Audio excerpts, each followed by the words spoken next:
Olá! Hoje a gente vai desvendar um dos maiores mistérios para quem estuda inglês, os tão temidos, mas super fascinantes phrasal verbs.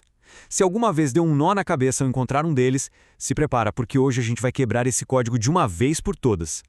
Para muita gente, os phrasal verbs parecem um verdadeiro quebra-cabeça, né? Uma coleção de palavras que, quando a gente junta, parece que perdem totalmente o sentido, parece uma coisa aleatória. Mas, e se não for? A frustração toda geralmente começa com uma pergunta bem simples, tipo essa. Look significa olhar.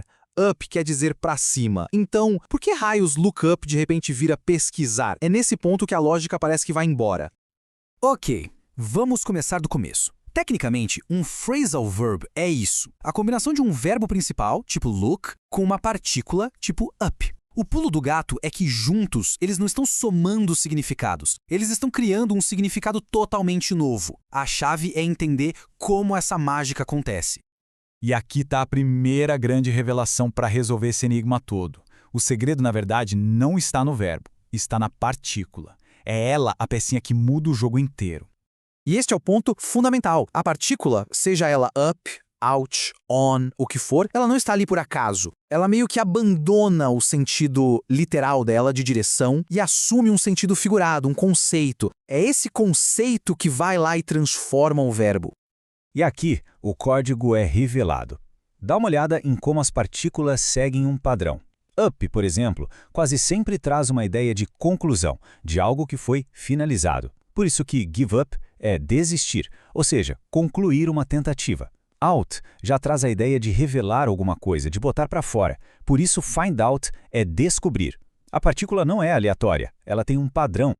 Olha, a professora Edi Costa resumiu isso perfeitamente. A dica de ouro é essa.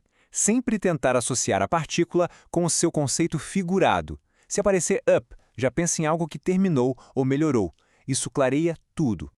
Certo, então a primeira parte do código já foi.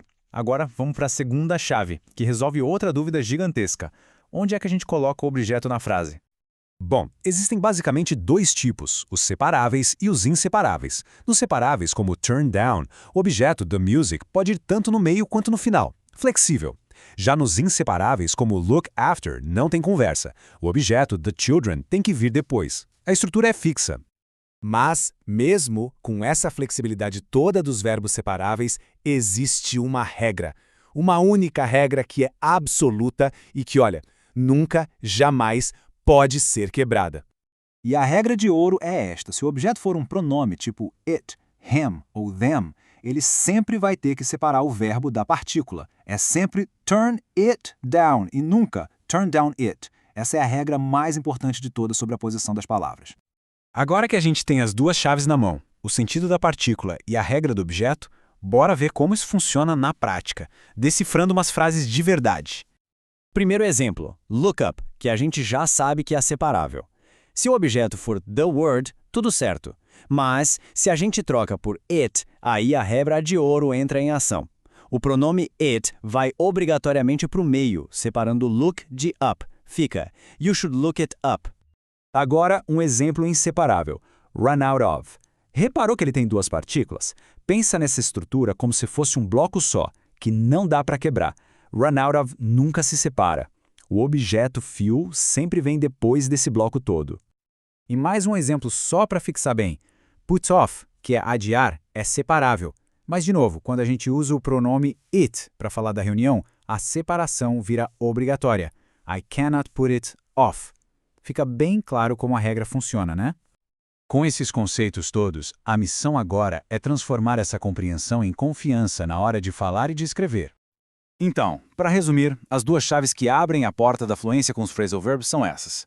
Primeiro, entender o sentido figurado da partícula. E segundo, lembrar que se o objeto for um pronome, ele sempre vai separar o verbo. A grande conclusão de tudo isso é: phrasal verbs não são aleatórios. Eles são um sistema lógico que tem padrões e tem regras. E uma vez que se entende esse sistema, o caos vira ordem. O código foi quebrado e o sistema revelado. Agora fica a pergunta no ar.